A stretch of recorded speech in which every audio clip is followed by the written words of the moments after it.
नमस्कार सान्वी किचन को स्वागत। आज आम करवा छतु तरकारी। से आधा केजी पाल छतु धोई करी काटी नहीं, किसी रिफाइन तेल नहीं, अदा रसुण जीरार पेस्ट नहीं, गोटे बड़ टमाटो को छोट छोट करी काटी नहीं, किसी गोटा रसुण कोला नहीं, गोटे मीडियम साइजर पियाज काटी नहीं, दीटा तेजपत्र गोटे सुखा लंका भांगी नहीं, आउ किसी फुटण नहीं, गरम मसला पाउडर नहीं, हलदी पाउडर नहीं, लंका पाउडर नहीं। गैस रे पे गोटे कड़ाई बसे नहीं और से 2 चम्मच रिफाइन तेल गरम कर नहीं। एबे आम से धोई करी रखि छतु को देदेबा और छतु को किसी समय भाजी ने।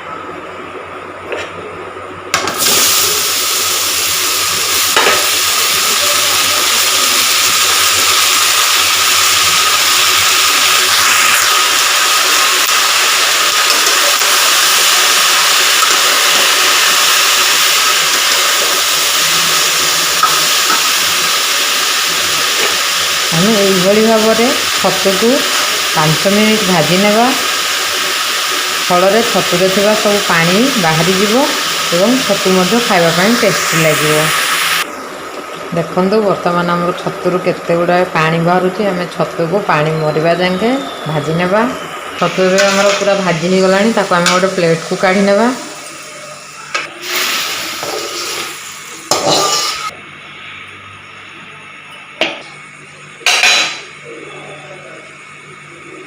मसला कषापी आम कड़ाई रे किसी तेल नहीं जा। एबे से आम रखि तेजपत्र को देदेबा, गोटा सुखा लंका को देदेबा और फुटण को देदेबा, पियाज को देदेबा, हल्का लाल जाए भाजी नेबा। पियाज आमर अल्प भाजी हो गला। एबे कड़ाई रखि गोटा रसुण को पकईदेवा।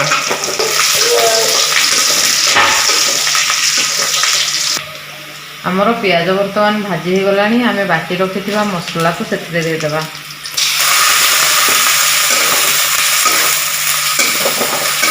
मसला को आम तेल रे भल भाव 2 ରୁ 3 मिनिट पर्यंत भाजी नेबा।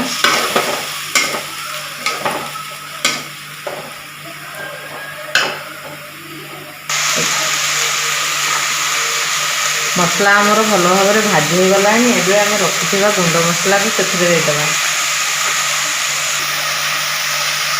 एबे आम रखि लंका गुंड को से देदेबा भावर भाजी नेबा। एबे आम से हलदी गुंड देदेबा एवं गरम मसला पाउडर मध्य देदेबा। आमर मसला एबे टिके सुखी आसला। आमर मसला रे आम टिके पानी देदेबा। मसला आमर भल भाव में भाजी हो गला। एबे आम से काटिक रखि टमाटो को देदेबा और टमाटो को मसला सांगे भल भाव में गोले नेबा।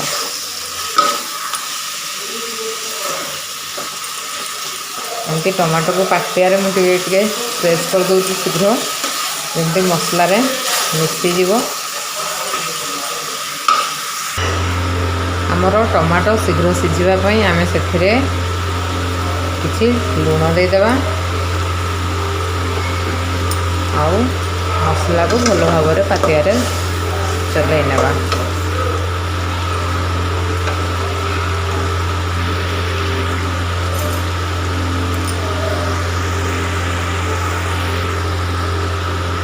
बर्तमान आमर मसला भल भाव में भाजी हो गला।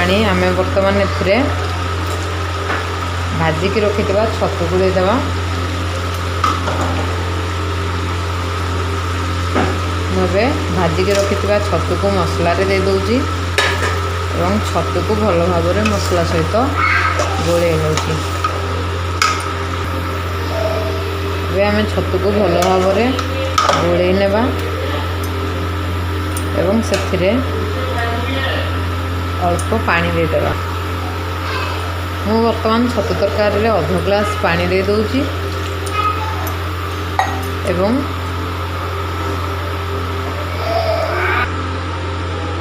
घोड़नी गोटे घोड़े नौची।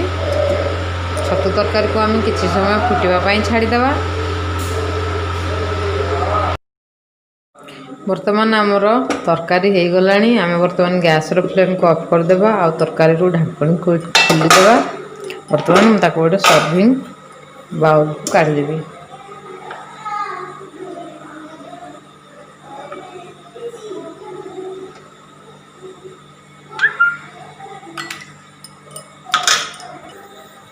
ପ୍ରସ୍ତୁତ ହୋଇଗଲା ଆମର ଗରମା ଗରମ ଛତୁ ତରକାରୀ। ଆପଣ এই ତରକାରୀକୁ ରୁଟି ସାଙ୍ଗରେ ଖାଇପାରିବେ, ଗରମ ଭାତ ସାଙ୍ଗରେ ମଧ୍ୟ ଖାଇପାରିବେ। ଏମିତି ଥରେ ଛତୁ ତରକାରୀ ବନେଇକି ନିଶ୍ଚିନ୍ତ ଖାଆନ୍ତୁ ଆଉ ମୋତେ କମେଣ୍ଟ କରିକି କେମିତି ତରକାରୀ ଲାଗିଲା ନିଶ୍ଚିନ୍ତ ଜଣାନ୍ତୁ। ରହୁଛି, ବାଏ।